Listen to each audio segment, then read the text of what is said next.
Quer aprender a ter resultados como esse na internet sem precisar aparecer em vídeos no YouTube? Então clica no botão aqui embaixo, faz a sua inscrição no meu treinamento Ranqueamento de Vídeos no YouTube, o Pulo do Gato, que lá eu vou te ensinar tudo que você precisa saber para trabalhar com o YouTube em vídeos onde você nem precisa aparecer. E no vídeo de hoje do canal é hoje São Paulo e Barcelona de Guayaquil, Barcelona de Guayaquil e São Paulo. Então as últimas de tricolor que já está lá se preparando para a partida fundamental do grupo. Isso e muito mais no vídeo de hoje do canal. Então vambora pro vídeo. Primeiro, eu não acredito que a equipe nem do São Paulo jogue de uma forma magistral, né?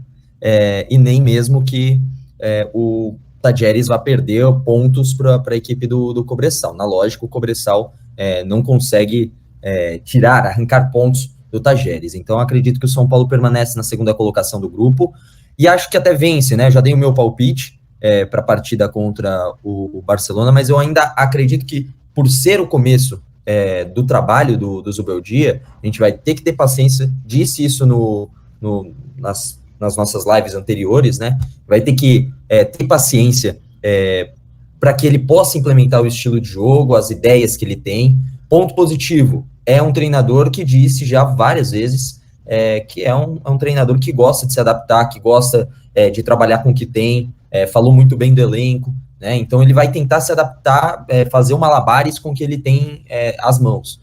Acredito numa vitória, mas não naquela vitória que deixa o torcedor tranquilo.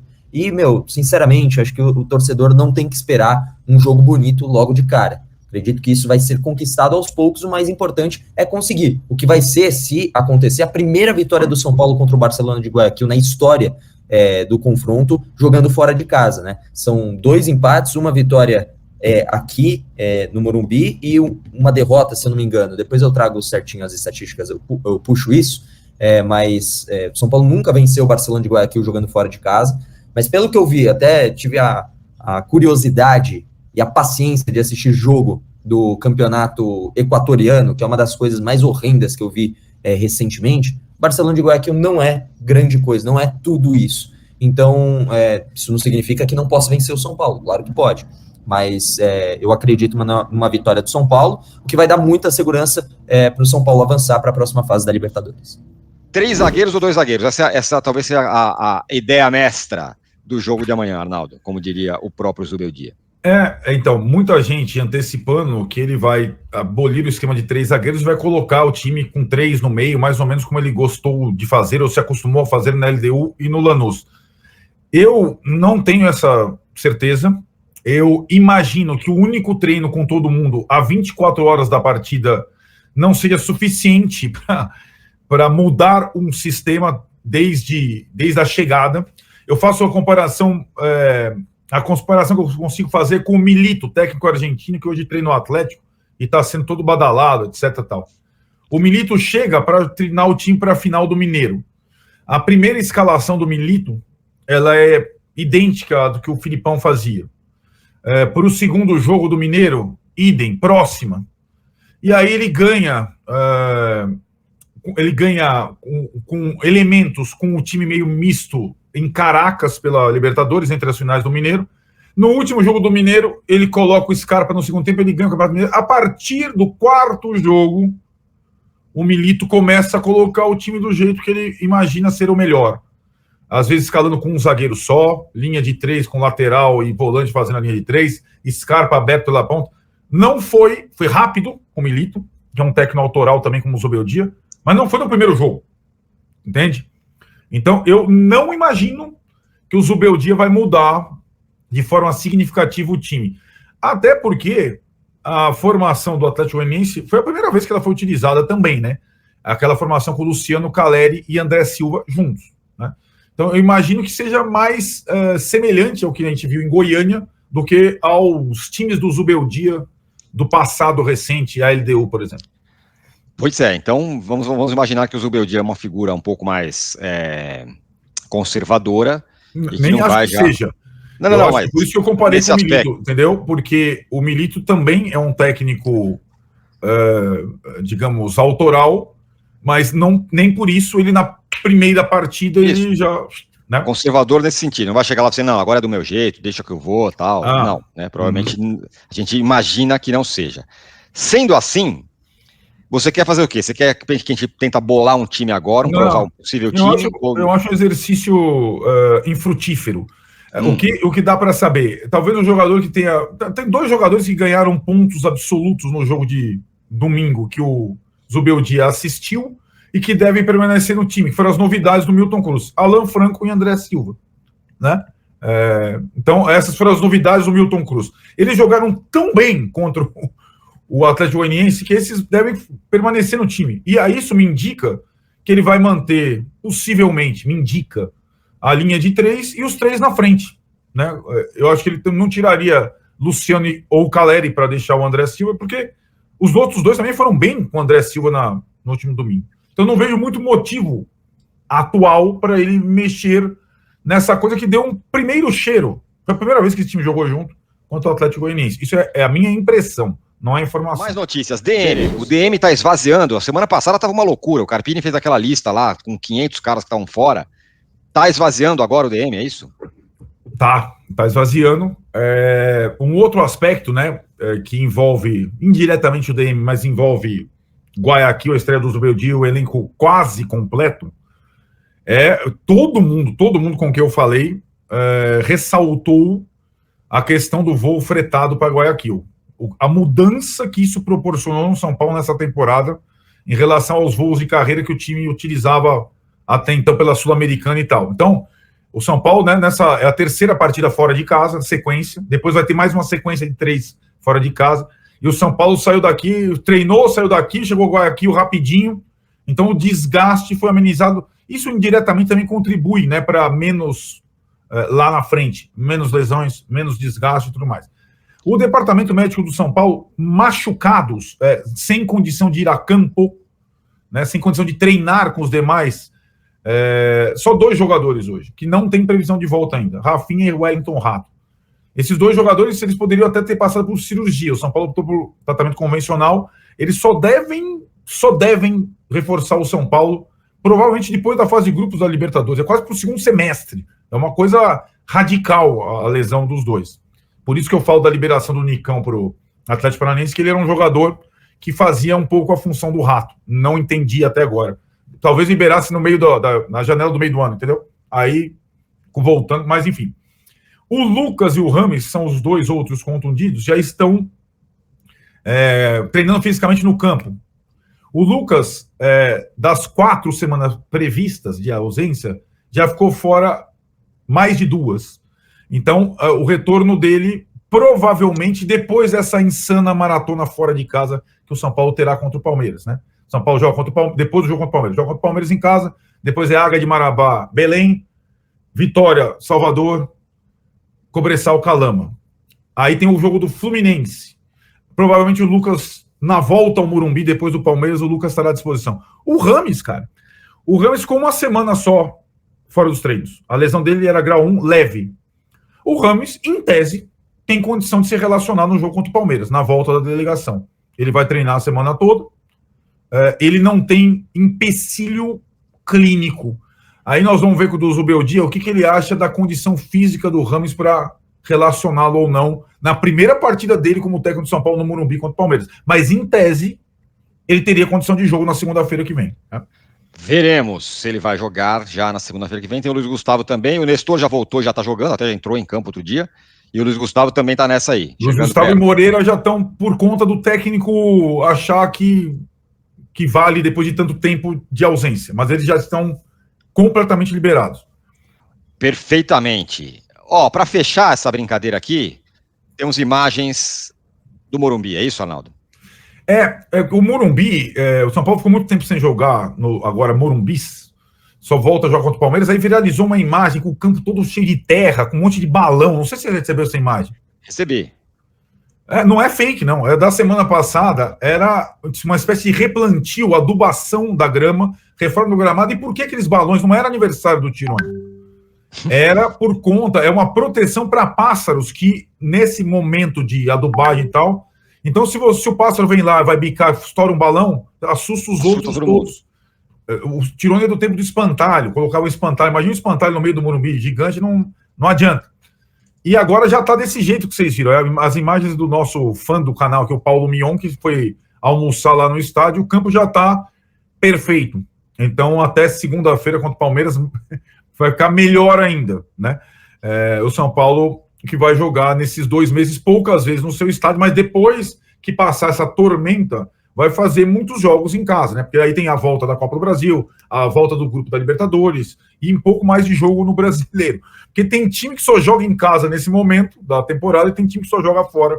O São Paulo vai fazer 2 séries de 3 jogos fora de casa na sequência, o que é surreal. Deixa eu te perguntar uma coisa. Você está aqui numa feira de empresas de apostas esportivas e jogos. São Paulo fechou um patrocínio importante recentemente.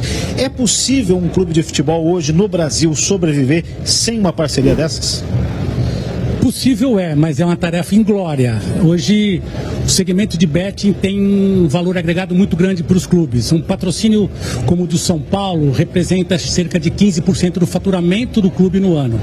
Então é possível viver, mas não é fácil. É uma receita bastante importante. Esse ano o São Paulo tem feito grandes ações de marketing, a Superbet, o Morumbi. Me fala um pouco dessas ações, o que mudou o marketing do São Paulo e até a chegada do Rames também. O que ele acrescenta para vocês fora de campo no marketing mesmo? A gente vem tentando ao longo dos últimos anos colocar o São Paulo no lugar que deveria estar e que acabou se perdendo nos últimos anos.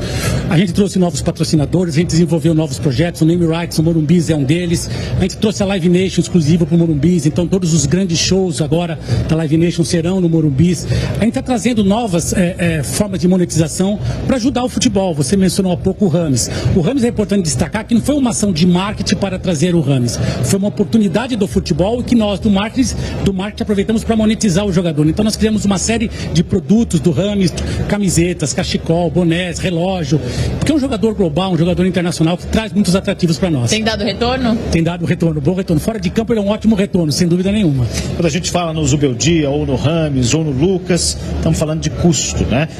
O papel da arrecadação fundamental com o marketing em cima disso. Para você, por exemplo, transportar isso para outras áreas do clube, basquete, futebol feminino, outros esportes que o São Paulo tem, é a mesma aceitação do futebol? Não, infelizmente não. O Brasil é o país do futebol. Nós temos hoje o feminino, que é uma modalidade que cresce muito, mas ainda é muito difícil de você conseguir monetizar. O basquete do São Paulo é um time bastante vitorioso, tem chegado nas grandes decisões nos últimos anos, mas é muito mais difícil você conseguir trazer investimento para outros esportes, porque o futebol, obviamente, é o nosso grande carro-chefe. E o São Paulo é uma grande marca nesse segmento. Como trabalhar nesse sentido a casa de aposta com um clube de futebol, com os atletas? Ano passado a gente teve polêmicas e crimes envolvendo atletas com apostas. Como é que separar o atleta? Porque muitas vezes eles patrocinam, ou eles são patrocinados pela casa de aposta, eles fazem propaganda delas. Nós tivemos no passado e temos hoje patrocinadores que não usam os nossos jogadores ou jogadores em atividade como garoto propaganda, como embaixadores das marcas, por causa dessa questão ética. Nós também não colocamos as marcas de casa de aposta nas nossas categorias de base. Claro, sub-20 você tem muita gente maior de idade, mas você tem menores também. Então a gente, por estratégia institucional, não coloca também o patrocínio de casa de aposta no uniforme da base. O que eu entendo é que o negócio de betting, ele colabora de uma forma geral com o esporte, com os veículos de comunicação, eles são grandes anunciantes para nós. Óbvio que precisa de regulação, óbvio que precisa de controles, de verificações, e a gente se preocupa muito isso quando traz novos patrocinadores. A gente faz sempre um due diligence grande das empresas para que a gente não corra riscos no futuro. São Paulo recentemente teve nova troca de fornecedor de material esportivo. Conta pra gente um pouquinho como foi isso e melhorou, o que mudou na arrecadação. Nós tivemos por muitos anos a Adidas como nosso fornecedor de material esportivo e no começo desse ano nós mudamos para a New Balance. O grande motivo disso é que nós entendemos que nós temos que ser a grande prioridade da marca. E a New Balance é exclusiva do São Paulo. Então todos os olhos, todos os braços da New Balance estão focados no São Paulo. A gente tem conseguido resultados de venda muito grandes, a distribuição é muito melhor hoje do que era no passado. Os produtos têm tido uma grande aceitação por parte da torcida, então nós estamos muito felizes com essa parceria e tem muita coisa nova para vir nesse segmento ainda. O marketing do São Paulo, não sei se tem influência, com certeza você vai falar que tem muita representatividade na arquibancada. A arquibancada está lotando. O São Paulo não era o maior clube, o mais populoso de São Paulo, e hoje bate recordes e recordes na arquibancada, por exemplo. É o estádio que mais lota, pelo menos no Paulistão, foi o estádio que mais lotou. O que isso agrega e a importância do marketing nisso? Veja, a torcida lota os estádios hoje porque entende o trabalho que está sendo feito, entende o sacrifício que a gente faz para ter um time competitivo. Na verdade, o estádio lota porque enxerga um time competitivo, enxerga um projeto de futebol. Obviamente que eu estou aqui falando com vocês hoje porque nós temos um time de futebol, uma marca muito forte, 3 vezes campeão da Libertadores, 3 vezes campeão do mundo, e que isso atrai um público importante. Então, naturalmente que a performance dentro de campo traz o torcedor, traz patrocinadores, cria o círculo virtuoso que onde a gente consegue fazer a roda gerar mais recursos, investir mais no futebol e assim por diante. Muito bem. Então, pessoal, São Paulo aí em fase final de preparação para o jogo de hoje.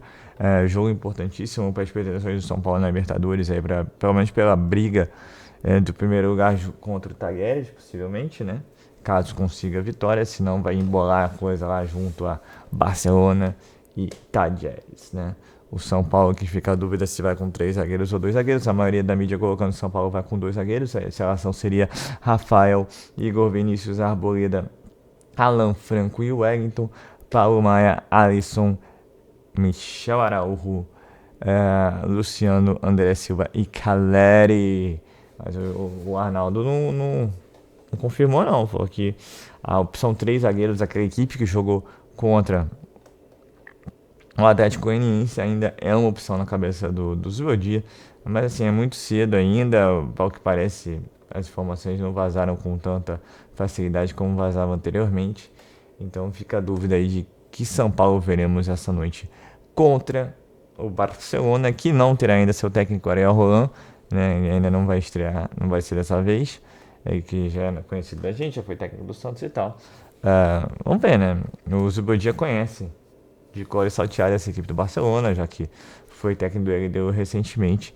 A gente espera que isso possa trazer alguma vantagem para o São Paulo Futebol Clube dentro da partida, mas independente de ser um time que tem mais nome no momento do que time, vai ser um jogo difícil, até porque o São Paulo também não é o São Paulo campeão da Copa do Brasil, pelo menos. Agora, uma vitória fora de casa seria importantíssimo para dar moral e para tirar de vez essa zica de que o São Paulo não ganha fora de casa, né? Ano passado foi um caos. O São Paulo, claro, já venceu, eu sei que já venceu contra o Atlético Goianiense, mas seria também importante vencer fora de casa pela Libertadores da América, né? Bom, a expectativa é grande, né? Até porque é um jogo decisivo do grupo. Veremos aí como o São Paulo atuará na partida. É interessante essa entrevista do Eduardo Tony. Eu gosto sempre de passar as movimentações de marketing. Parece ser um cara sério e que vem trazendo, né, patrocínios, parcerias, né? Já trouxe, como ele bem colocou, name rights, uma parceria com a Life Mode, né, que faz shows e tal. Os grandes shows serão no Morumbi. Bom, é interessante de ver que o São Paulo corre atrás sempre de novas parcerias, novos patrocínios. E ele colocou aí hoje que a Superbet, ela representa hoje 15% do faturamento anual de São Paulo. É uma renda interessante, ainda que a gente tenha visto aí Flamengo passando de patrocínio junto à Bet de mais 100 milhões de reais. O patrocínio do Flamengo com a Adidas mesmo fechou agora na casa de mais de 100 milhões de reais. Então, assim, o São Paulo ainda está muito atrás nesse aspecto de Flamengo, Palmeiras e Corinthians. Acho que em valores, né? Eu acho que em parcerias o São Paulo tem tido criatividade e tem conseguido buscar novas parcerias. É claro que, como ele também disse, o resultado de campo influencia por interesse de parceiros, de patrocinadores pelo produto São Paulo, né? Então São Paulo tem que fazer dentro de campo e tem que correr agora atrás do tempo perdido, como ele mesmo colocou em entrevista, né? Tomara que o São Paulo consiga chegar a valores aí de rivais como Flamengo e Corinthians, receitas na casa do bilhão, que isso ajudaria muito a afogar as contas, né? E até porque a gente sabe que as contas do São Paulo não estão no melhor momento. As receitas aumentaram, mas as despesas também, até porque o São Paulo não deixa de investir no futebol. Hoje o São Paulo tem uma equipe competitiva, né? Não tem um cracaço, talvez tenha alguém fora de série aí que você pode colocar, que é o Lucas e o Rames, né? Mas de resto é uma equipe muito nivelada. Você consegue trocar 6 por meia dúzia numa boa, o que, por exemplo, o Palmeiras não tem. O Palmeiras tem buscado muita garotada. Mas, por exemplo, contratou o Felipe Anderson, o Flamengo contratou o De La Cruz, que é um baita jogador, a gente viu no jogo contra o São Paulo. Então, assim, é um passo de cada vez, mas eu acho importante sempre também estar mostrando as movimentações do marketing do São Paulo Futebol Clube. Acho que o São Paulo não está parado, mas eu sinto, como o Caio do Resenha Tricô já disse uma vez, né? O São Paulo avança, mas ainda avança a passos muito lentos. Eu também sinto isso. A gente esperava que com a gestão Casares a coisa fosse um pouquinho mais rápida. A gente hoje já está aqui no quarto ano da gestão, não dá para reclamar no sentido de conquistas esportivas. O São Paulo campeão paulista, foi vice-campeão paulista, foi vice-campeão da Sul-Americana, foi campeão da Copa do Brasil e a Copa do Brasil mesmo chegou a semi, chegou às quartas, então estava sempre brigando. O porém dessa história toda, nos últimos 2 anos decepcionante no Campeonato Paulista, que é algo que, por exemplo, para mim não me incomoda, mas o que mais me incomoda é sim a atuação do São Paulo Futebol Clube nos campeonatos brasileiros, na gestão Casares, abandona legal e sempre sofre muito no final para chegar aqueles famosos e famigerados 45 pontos. É só isso que poderia mudar, na minha opinião. Mas para mudar, o São Paulo tem que vencer em casa, mas principalmente vencer fora de casa. E não só no Campeonato Brasileiro, como na Libertadores e na Copa do Brasil, para você poder pensar em títulos nesse ano. Então é isso, pessoal. Sou Marcelo Mazorra do canal Mazorra SPFC. Se você quer ficar ligado nas últimas, nas notícias, nas novidades do São Paulo Futebol Clube, não deixe de se inscrever no canal, ativar o sininho para notificações e se puder nesse vídeo, como eu sempre peço, todo santo dia, deixa aquele likezão, tá ok? Saudações, senhores, uma ótima quinta-feira a todos, um ótimo jogo a todos e valeu! Quer aprender a ter resultados como esse na internet sem precisar aparecer em vídeos no YouTube? Então clica no botão aqui embaixo, faz a sua inscrição no meu treinamento Ranqueamento de Vídeos no YouTube, o Pulo do Gato, que lá eu vou te ensinar tudo que você precisa saber para trabalhar com o YouTube em vídeos onde você nem precisa aparecer.